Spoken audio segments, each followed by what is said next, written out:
რა სიმპტომი აძლევს ჩვენი ორგანიზმი 50 წლის მერე, გინდა 40 წლის ხარ, როცა იწყებს დიაბეტი ან პრიდიაბეტი. მეგობრებო, ძალიან საშინელი ციფრებია საქართველოში დიაბეტის პრობლემაში. თურმე ეს პრობლემა არის მარტო კვებით მაგის კურნალობა შეიძლება, მაგის შეჩერება შეიძლება. ფეხი მოჭრამდე რო აწავიდე, ნებისმიერი ორგანის დანგრევამდე რო არ წავიდე, მანამდე თქვენ თვითონ უნდა მიუხვდე მაგის სიმპტომები რა არის. ბოლომდე უყურე ვიდეო, გეტყვი დიაბეტი რა სიმპტომი გვაძლევს ჩვენ. რომ დროულად მიხვდე და დაიწყოთ საქმე მაგის კურნალობა და მაგის კურნალობა წამლებით მეგობრებო სიმპტომები ჩერდება, მაგრამ ის წამლები ანგრევს მერე სხვა ორგანოებს. არაა გამოსავალი. კვებით არის შესაძლებელი, რომ ვიკურნალოთ დიაბეტი. პირველი სიმპტომი ეს არის მეგობრებო, მალე შარდვა. ღამე დილით წყალი სვამს, არ სვამს, მალე შარდვაზე რომ მიდიხარ. ეს სიმპტომია შაქარი ზედმეტი ტრიალებს სიცხლში და თირკმელებიდან ჩვენი ორგანიზმი ცდილობს, რომ ეს ზედმეტი შაქარი გარეთ გაუშვა.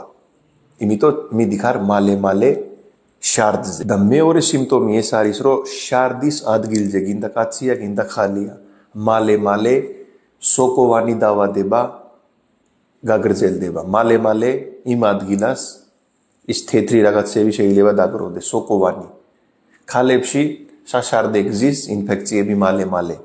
კაცებში საშარდე ადგილებზე მალე ინფექციები გაგრძელდება. სიმწითლე. იმიტომ ეს ზედმეტი შაქარი იქიდან მოდის და იქ ჩერდება. ადამიანი ხო არ რეცხავს წარამარა. ზუსტად იმ ადგილზე გაჩერდება ეს შაქარი და იქ დაიწყებს გაფუჭება. როცა ზედმეტი შაქარი ტრიალებს, მეტი წყალი დაგჭირდება. ჩვენი უჯრედების თხოვნა იქნება მეტი წყალი დალიო. იმიტომ ბევრი სითხე იკარგება, როცა შარდზე მიდიხარ. თუ თქვენ წყალი დალევის მერე კიდე წყალი მოგინდება, ან შრალი გაკელი, ესეც ერთ-ერთი სიმპტომია პრიდიაბეტი ან დიაბეტის. სულ ხშია საჭმელი ჭამის ცოტა ხნის მერე ისევ შეგინდა საჭმელი ჭამა. იმიტომ თქვენი უჯრედები არ იგებს ენერგიას ნაჭამი საჭმელისგან. გლუკოზა არ იგებს, ანუ დაკეტილია ეს ფანჯარა, რომელიც გლუკოზა მიაქვს. ინსულინის რეზისტენტობა გაქვს და დაიწყოთ დიაბეტის სიმპტომის მოსულა. ესეც ერთ-ერთია, რომ საჭმელი ჭამის მერეც კიდე გინდა საჭმელი ჭამა. ანუ თელი დღე მშიერი ხარ. ბუნტი ხედვა. როცა ზედმეტი შაქარი ტრიალებს სიცხლში, ჩვენი ლინზები რო არის, თვალის ლინზები, ეს გასივდება. და თუ თქვენ ფიქრობს, რომ ჩემი სათვალის ნომერი რატო მოიმატა უცბად, ეს შეიძლება ერთ-ერთი სიმპტომი მოგცა ორგანიზმმა, რომ თქვენი დიაბეტი უნდა გასინჯო. დიაბეტი ხო არა გაქვს? ან პრედიაბეტის სიმპტომები ხო არ დაიწყოთ? არ უნდა შეეშინდე, არ უნდა დაიმალო, სანამ არ გაართულდება ეს სიმპტომები, არ სინჯავს. ეს სიმპტომები როცა არის, უცბად უნდა გასინჯო, რა მოხდება მეგობრებო? ერთი ანალიზი და გაიგებს. კანის ფერის შეცვლა. ამ ადგილას უფრო შავი გახდება კანი, ქალებში ფეხების შუაში ეს ადგილები უფრო სხვა ფერი იქნება, ფეხების გვერდზე ანუ მაგის ფერიც უფრო მუქი გახდება. ეს სიმპტომია, რომ თქვენი უჯრედები არ იგებენ ნაჭამი საჭმელიდან წესიერად გლუკოზა, ინსულინის რეზისტენტობა დაიწყო, ან პრედიაბეტი, ან უკვე დაწყებული შეიძლება იყო დიაბეტი. ზედმეტი წონის დაკლება. უცბად წონაში დაიწყოთ ადამიანმა წონის დაკლება.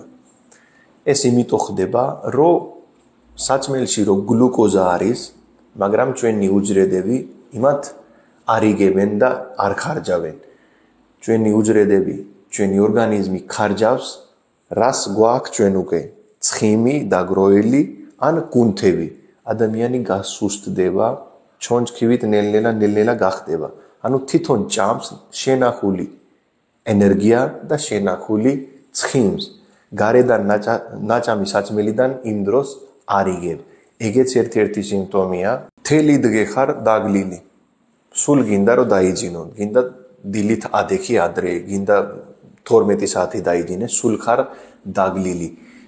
იმ შემთხვევაში არ ხარჯავს ენერგიით ნაჭამი გლუკოზა. თქვენი უჯრედები არ ხარჯავს. იმიტომ გაქვს ინსულინის რეზისტენტობა ან ერთ-ერთი რთული სიმპტომი დიაბეტის. იმიტომ მეგობრებო, არ გამოტოვო, ყველა მე-4, მე-5 კაცს აქვს ინსულინის რეზისტენტობა და მე ინსულინის რეზისტენტობისგან ნელ-ნელა პრედიაბეტი. და ეს პუტკუნები რო ეძახიან, რა კარგია პუტკუნა, ეს პუტკუნობა რო დაიწყოთ, ესე კი ინსულინის რეზისტენტობა და მომავალში შეიძლება ეს პუტკუნობა გავიდე დიაბეტამდე. ბოლო სიმპტომი ფეხების ტერფების წვა. ან ეგეთი გრძნობა, რომ ვინმე ნემსით წვრილად, აი ესე. დიაბეტის ნეიროპათი. ანუ იმ დონეზე შეიძლება წასულია უკვე დიაბეტი, რომ ფეხების, ანუ იქამდე რომ მიდის ჩვენი ძარღვები, ვენები, მაგის გაფუჩება შეიძლება დაიწყოთ. ოღონდ შეიძლება, აი თქვენ დღესაც თქვენ თუ გაიგებს, რომ ეს სიმპტომები გააქვთ და ერთხელ მშიერზე რომ გასინჯო შაქარის დონე რამდენია, აგერ იმ დღეებიდან შეიძლება მაგის კურნალობა. აუცილებლად გასინჯეთ თუ ეს სიმპტომებია, რომ მომავალში არ გართულდე. იმიტომ ბევრი მწერს გართულებული სიმპტომებით მეგობრებო. ჩვენ შეგვიძლია მთელი საქართველოში ამ კონტენტით, ამ ცხოვრების წესით პრობლემის მოგვარება. იმიტომ ეს ცხოვრების წესით მოსულია პრობლემა და ცხოვრების წესი რომ გავასწორე, ეს პრობლემები მოგვარდება. სულიკავი, ჯანმრთელი და ბედნიერი, გამოიწერე არხი კარგად